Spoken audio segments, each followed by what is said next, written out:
வணக்கம். எல்லாரும் எப்படி இருக்கீங்க? இன்னைக்கு நம்ம நாயன்மாரனுடைய 3வது பாகத்தை தொடர போகிறோம். திருச்சிற்றம்பலம். தென்னாட்டுடைய சிவனே போற்றி, என் நாட்டவர்க்கும் இறைவா போற்றி. நம்ம எங்க விட்டோம் அப்படின்னு சொல்லி கேட்டாக்கா, ராஜராஜ சோழனும் நம்பியார் நம்பியும் பொல்லா பிள்ளையாரும் நமக்கு எவ்வளவு உதவி செய்தார்கள் அப்படிங்கிறத பத்தி தான் முதல்ல படித்தோம். சிதம்பரம் கோவில்ல போய் ராஜராஜ சோழனுடைய அதிகாரம், அந்த அதிகாரம்னு ஒன்று இல்லைன்னா ரொம்ப கஷ்டம்தான். அந்த அதிகாரத்தின் மூலமாக, அவருடைய புத்திசாலித்தனத்தின் மூலமாக எல்லா ஏடுகளையும் எடுத்து, அந்த ஏடுகள் எவ்வளவு செல்லரித்து போயிருந்தது அப்படிங்கிறத பற்றி எல்லாமே நம்ம போன வாரம் தெரிந்து கொண்டோம். அதோடு கூட மிகவும் சிரமப்பட்டு தான் பொல்லா பிள்ளையார் உதவி இருந்ததுனால தான் நம்பியாண்டார் நம்பி அதை எல்லாத்தையும் பிரித்து 11 திருமுறைகளாக மாற்றி எல்லாம் செய்தாரு. அதோட கூட அவருக்கு மிக மிக மிக உதவியாக இருந்தது அப்படின்னு சொன்னா சுந்தரர் எழுதிய திருத்தொண்டர் தொகை. அந்த திருத்தொண்டர் தொகையில ஒரு வரி தான் 3000 தில்லை வாழ்ந்தனருக்கு நான் அடியேன் அப்படின்னு ஒரு வரி தான் இருந்ததும். அந்த நாயன்மார்களை பற்றியெல்லாம் 60 நாயன்மார்கள் தான் அதுலயும் இருந்தது.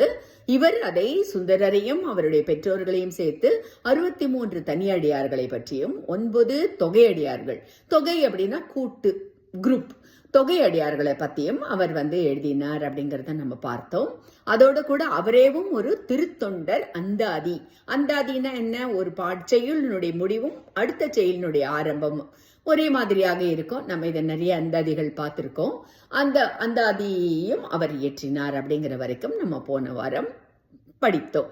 இப்ப நம்ம என்ன பண்ண போறோம் அப்படின்னா, இங்கேயும் 12ஆம் நூற்றாண்டு. ஏன்னா இந்த 12ஆம் நூற்றாண்டுல யார் ஆட்சி செஞ்சது அப்படின்னு கொட்டா, அனபாய சோழன் அப்படிங்கிற ஒரு அரசன் ஆட்சி செய்தான். குலோத்துங்கன் அப்படிங்கிறது அவருடைய, குலோத்துங்கன் 2ஆம் குலோத்துங்கன் அப்படிங்கிறது அவருடைய இன்னொரு பெயரு. அந்த அனபாய சோழன் இப்ப காத்திருக்காரு தொண்டு செய்வதற்காக. இயற்கையிலேயே இந்த சோழர்கள் சிவபக்தர்கள், அதோடு மற்ற மதங்களையும் மற்ற தெய்வங்களையும் வெறுக்காத உத்தமர்கள். அதையும் நம்ம சொல்லணும் இல்லையா? இல்லைன்னா எப்படின்னா, ஒரு அரசன் ஒரு மதத்தையும் ஒரு தெய்வத்தையும் தன்னுடையதாக ஆக்கி கொண்டால் மக்களை அவன் நீ மாறணும்னு தொல்லை கொடுத்தாக்கா அவன் இரண்யாற்றன் ஆயிடுவான். அப்படி தொல்லை கொடுக்கலனாலும் கூட அரசனுக்கு பிடிச்சிருக்கு நம்மளும் செய்வோம், அரசனை காக்கா பிடிக்கணும் நம்மளும் செய்வோம். இப்படி அப்புறம் அரசனால அதை பல படிகள் எடுக்க முடியும், பல இடங்கள்ல சொற்பொழிவுக்கு ஏற்பாடு பண்ண முடியும். இப்படியெல்லாம் இருக்க இருக்க இருக்க அது வளர்ந்து கொண்டே போகும். அதுதான் இயற்கையான விஷயம் அங்க நடக்கிறது. அந்த மாதிரி தானே இல்லையா? இவர் என்ன பண்றாரு, அனபாய சோழனை பத்தி தெரியறதுக்கு முன்னாடி நம்ம முக்கியமான ஒருத்தரை பத்தி தெரிஞ்சுக்கணும். அவர் எப்படி? நம்பியாண்டார் நம்பி மாதிரி இவரும் ஒருத்தர். இவருடைய பேரு சேக்கிழார். யார் இவர் அப்படின்னா, சென்னைக்கு மிக அருகில் அப்படின்னு இப்பெல்லாம் சொல்லல, அந்த மாதிரி சென்னைக்கு மிக அருகில அந்த காலத்துல அது தொண்டை மண்டலமாக இருந்தது. அந்த தொண்டை மண்டலத்துக்கு ஜெயங்கொண்ட சோழபுரம் அப்படின்ற ஒரு பேரும் உண்டு. அந்த இடத்துல சோழர்களுடைய கட்டுப்பாடுல இருந்த ஊர்கள் அதெல்லாம். அங்க குன்றத்தூர் அப்படிங்கிற ஒரு ஊர்ல ஒரு சிறந்த பக்திமானுக்கும் அவருடைய மனைவியாருக்கும் பிறந்த குழந்தை தான் இந்த அருண்மொழித்தேவர் என்ற இயற்பெயர் கொண்ட சேக்கிழார். சேக்கிழாருங்கிறது குடும்ப பெயர். எதனாலன்னு கேட்டா, சேனா காளை, கிழார்னாக்கா இந்த நிலக்கிழார் அப்படின்லாம் சொல்லலையா, நிறைய இருப்பவர்கள், அவர்கள் செல்வ மிகுதி உடையவர்கள், காளைகளை மிகுதியாக வைத்துக் கொண்டிருப்பவர்கள். அந்த மாதிரியான ஒரு குலத்தில் அது அவருடைய குலப்பெயர். அவர்கள் விவசாய குடும்பங்களை சேர்ந்தவர்கள், அவர்கள் வேளாளர்கள். சோ அவரும் நிறைய சிறந்த அறிவாளி. அவரும் கூட இயற்கையிலேயே நல்ல சிவபக்தி நிறைந்தவர். அவருடைய தந்தையார் அரசனுக்கு அமைச்சராக இருப்பவர். ஒரு நாள் அமைச்சர்கிட்ட ஏதோ ஒரு சந்தேகங்களை இந்த அரசன் கேட்கிறான். அவரால் அதை சொல்ல முடியல. மறுநாள் வரைக்கும் அரசன் கொடுக்குறான், சமயம் கொடுக்குறான், போய் தெரிஞ்சுடுவாங்க, எனக்கு இந்த கேள்விக்கெல்லாம் பதில் தெரியணும்ட்டு. நீங்க திருவிளையாடல் படம்லாம் பார்த்தீங்கன்னாக்கா இதை பத்தின விவரங்கள் தெரியும். ஆனால் சிறிது கொஞ்சம் படத்துக்கு ஏற்ற மாதிரி இருக்கும். இருந்தாலும் நீங்க அதை தெரிஞ்சிருந்தீங்கன்னாக்கா, அதை தெரிஞ்சிருந்தாலும் அப்புறம் நிறைய நீங்க சேக்கிழாரை பத்தி தெரிஞ்சிருந்தாலும், ஏன்னா 2 விதமான கூற்றுகள் அதுல இருக்கு. அரசன் கேட்ட கேள்விகளே கொஞ்சம் சேக்கிழாரை வரலாறு படிக்கும்போது வேற மாதிரி இருக்கு, அந்த படத்துல வேற மாதிரி இருக்கு. ஆனாலும் அந்த படம் நாங்கெல்லாம் கொடுத்து வைத்தவர்கள் நிறைய இந்த மாதிரி பார்த்திருக்கோம். அந்த காலத்திலேயே முடிந்தவர்கள் குழந்தைகளை திருவிளையாடல் புராணம் பார்க்க வைங்களா, அது ஒரு படம், திருவிளையாடல். சரி, அதுக்கப்புறம் இந்த அரசன் கேள்வி கேட்ட உடனே அவர் வீட்டுக்கு போயிடுறாரு. கவலையா இருக்கிற பையன் கிட்ட என்னப்பான்னு கேட்கும்போது இந்த மாதிரி அப்படின்னும் அந்த பையன் திருக்குறளை அடையாளமாக உதாரணமாக வைத்தே பதில் சொன்னான். அவனுடைய அந்த புத்திசாலித்தனத்தை பார்த்து அரசன் வியந்து போனான். அதனால அவனுடைய தந்தைக்கு ஓய்வு கொடுத்து விட்டு அவரை தன்னுடைய முதலமைச்சராக ஆக்கினான். அப்படி ஆக்கும் போதே உத்தம சோழ பல்லவன் அப்படின்னு ஒரு பட்டப்பெயர், இந்த பட்டப்பெயர் கொடுக்கறது அந்த நாள்ல இருந்து வந்து கொடுத்து போல இருக்கு. அந்த பட்டப்பெயரை கொடுத்தான் அப்படிங்கிற வரைக்கும் அவரை பற்றினது இருக்கு. அவரும் வந்து தன்னுடைய தொழிலதே இப்ப முதலமைச்சர். அப்படியானா அரசனுக்கு நற்புத்தி சொல்லி நல்வழிகாட்டி மக்களுக்கு நல்லது செய்யணும், இதுதான் ஒரு அமைச்சருடைய வேலை இல்லையா?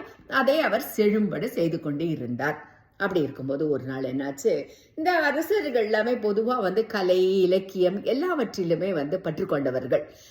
அவர்கள் வந்து தங்களா உட்காந்து எல்லா புத்தகம் இல்லையா, பல ஓலைச்சு விடுதானே, அதெல்லாத்தையும் அவர்களே எடுத்து படித்து கொண்டு இருக்க மாட்டார்கள் இல்லையா?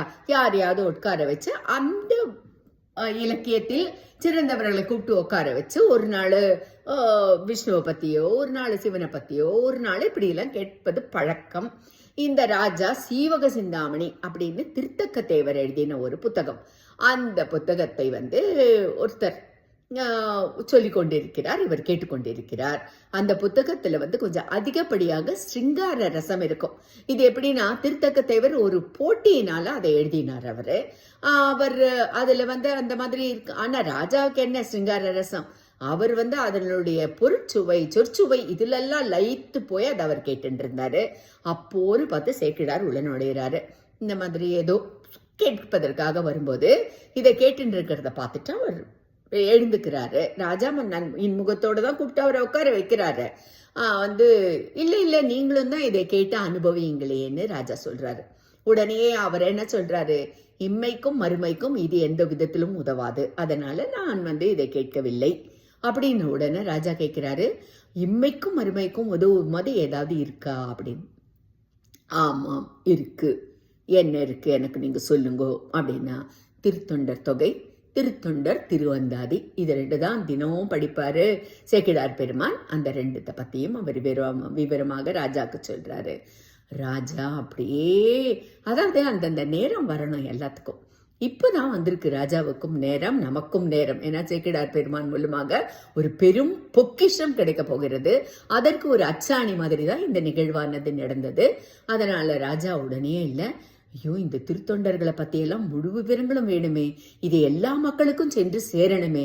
ஏன்னா ஒரு நல்லவன் வந்து இப்போ ஒரு குழந்தையே இருக்கு, பள்ளிக்கூடத்துல யாராவது ஸ்போர்ட்ஸ்ல முதல் பரிசு வாங்கினாங்கன்னாக்கா விளையாட்டுல எல்லாம் நம்மளும் அந்த மாதிரி ஆகணும். யாராவது சிறந்த நடனம் ஆடினா நம்மளும் அந்த மாதிரி, அதாவது ஒரு உந்துதல் வரும் இல்லையா? கெட்டதை பார்த்து உந்துதலும் வரும் கண்டிப்பா, நல்லதை பார்த்து அதிகமாக வரும். ஏன்னா குழந்தைகளை தந்தையார் தாயார் நல்லதை தான் பார்க்க வைப்பார்கள், அதனால இல்லையா? அதனால ராஜா என்ன பண்றான், இதை பற்றின விவரங்கள் எல்லாத்தையும் நீங்க நிறைய எழுதுங்கோ அப்படின்னு ராஜா உத்தரவு கொடுக்கறான். சரி, இவரே மிகுந்த சிவபக்தர். அவர் அந்த திருநாகேஸ்வரம் சிவன் மேல அவருக்கு உயிர். சிலருக்கு சிலது ரொம்ப பிடிக்கும், அந்த மாதிரி இஷ்ட தெய்வம் அப்படின்னு சொல்லலாம், அந்த ஆட்கொண்ட தெய்வங்கள் அதெல்லாம். அதே மாதிரி தன்னுடைய ஊரிலேயே ஒரு சிவன் கோயில் கட்டி திருநாகேஸ்வரம்னு அதுக்கு ஒரு பேரும் வைத்து அந்த கோவில்ல ஒரு சிறப்பான பூஜைகள்லாம் நடத்துற அளவுக்கு அவர் வந்து ஒரு சிறந்த சிவபக்தர். பொதுவாகவே கோவில் அப்படின்னா இந்த சிவனடியார்களுக்கெல்லாம் வந்து சிதம்பரம் தான். இவர் அந்த சிதம்பரம் கோவிலுக்கு போறார். கோவில் நடையிலேருந்தே வணங்கி வணங்கி வணங்கி எழுந்து அந்த சிவனிடத்துல போறார். ராஜா இந்த மாதிரியான ஒரு வேலையை ஒப்படைத்திருக்கிறார். நீதான் கருவி, நீதான் எல்லாத்துக்கும் காரணம், நீதான் எனக்கு இதை எடுத்து தர வேண்டும். நான் எழுதுவது என்று கிடையாது, உன் மூலமாக என் மூலமாக நீ எழுதுவிக்கிறாய், அதனால நீதான் எனக்கு எல்லாமே அப்படின்னு அவர் வந்து வணங்கிட்டு எழும்போது உலகெல்லாம் அப்படின்னு ஒரு அசரீரி குரல் ஒலிக்கிறது. அசரீரினா சரீரம் இல்லாத ஒரு குரல். அந்த குரல் ஒலிச்ச உடனே அவர் அதையே தன்னுடைய முதல் பாடலாக எழுதுகிறார். என்னன்னு எழுதுகிறார், உலகெல்லாம் உணர்ந்தோதற்கு அறியவன், நிலவுலாவிய நீர்மலி வேணியன், அலகில் சோதியம் அம்பலத்து ஆடுவான் மலர் சிலம்படி வாழ்த்தி வணங்கிடுவோம். அதாவது உலகமே அவனை உணர்வதற்கு அரியவனான அவனை நாம் அறிந்து கொள்ள வேண்டும். அவன் தலைமேல் கங்கையும் பிறை சந்திர நிலவும் இருக்கிறது. நெருப்பு பிழம்பு மாதிரி இந்த உலகத்தில் அவன் நடனம் ஆடுவதையும் நம்மால் காண முடியும். அப்படிப்பட்டவனுடைய மலர் போன்ற சிலம்படியை நாம் வாழ்த்து வணங்குவோம்னு இதனுடைய அர்த்தம். இதுதான் பெரிய புராணத்தினுடைய முதல் பாடல். அதுக்கப்புறம் அவர் கொஞ்சம் கொஞ்சமா எழுதும் போது அந்த எல்லாமே அதுல விவரமே இல்லையே, அப்புறம் என்ன பண்றது? அவர் ஊர் ஊரா போய் அந்த பேர் இருக்கிறது, அந்த ஊர் இருக்கிறது, கல்வெட்டு, அப்புறம் நாட்டுப்புற பாடல்கள் இதெல்லாம் தான். அப்புறம் யாரிடமாவது ஏடுகள் இருக்கா, என்ன வேறு ஏதாவது விஷயங்கள் உள்ளது ஏதாவது இருக்கா, இப்படி தேடி தேடி தேடி தேடி கண்டுபிடிக்கிறார். இதை தான் செஞ்சார் சேக்கிழார். நம்மளுடைய தமிழ் தாத்தாவுக்கு இவர் தான் முன்னோடி போல இருக்கு. அதனால அப்படியே தேடி கண்டுபிடிச்சு ராஜா பாப்பா ஆள் அனுப்புவோம், ஆயிடுத்தா இதோ ஆயிடுத்து அப்படின்னு ஒரு வருடம் தேடி தேடி தேடி சிதம்பரம் கோயிலுக்கு திரும்பி வந்து உட்கார்ந்து அவர் எழுதி முடித்தார். ராஜாவுக்கு ஒரே சந்தோஷம். கற்றறிந்தவர்களுக்கு மற்றவர்களுக்கு எல்லாருக்கும் ஓலை அனுப்புறான். கோவில்ல அது சிவனுடைய பாதத்தில் வைத்து பூஜை செய்து அவர் அந்த கோவில்ல அதை அரங்கேற்றம் பண்றாரு. ஒரு வருடம் உட்கார்ந்து எழுதினாரு. அரங்கேற்றம் அதே ஒரு வருடம் நடந்தது. இது ஒரு நாள்லாம் நடக்கல, ஒரு வருடமும் உட்கார்ந்து எல்லாரும் கேட்டார்கள். அரசன் அவ்வளவு பேருக்கும் எல்லா ஏற்பாடையும் அதே சிரமத்தில் செய்து கொடுத்தான் அப்படின்னு ஒரு செய்தி வருகிறது. 1131 வருடம் ஏப்ரல் 14 சித்திரை திருவாதிரை அன்றைக்கு ஆரம்பித்து 1140 வருடம் ஏப்ரல் 20 அதே திருவாதிரை நட்சத்திரத்தன்று அவர் அதை முடித்தார். அதை முடித்ததற்காக அரசன் அவருக்கு தொண்டர் சீர் பரவுவார் அப்படின்ற ஒரு பட்டத்தையும் கொடுத்து அவரை நிரந்தரமாகவே அவர் சிவபக்திக்கு போயிட்டாரு. அதனால சிவதொண்டுக்கே போயிட்டதுனால அவருடைய தம்பி பாலவராயன் அப்படிங்கிறவரை தன்னுடைய அமைச்சராக மன்னனே ஆக்கி கொண்டான்.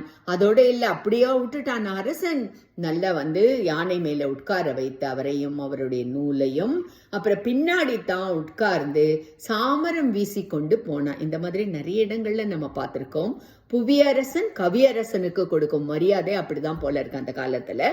அதனால அப்படி செய்து அவ்வளவாக அதோடு நிறுத்தல். அவர் இந்த பெரிய புராணத்தை 12வது திருமுறையாக அனபாய சோழன் மாற்றி வைத்தான் என்பதுதான் சரித்திரம். அதனால நம்ம அடுத்த வாரத்திலிருந்து எப்படி வந்தது இந்த பெரிய புராணங்கிறதெல்லாம் இப்ப நம்ம தெரிஞ்சுட்டோம்.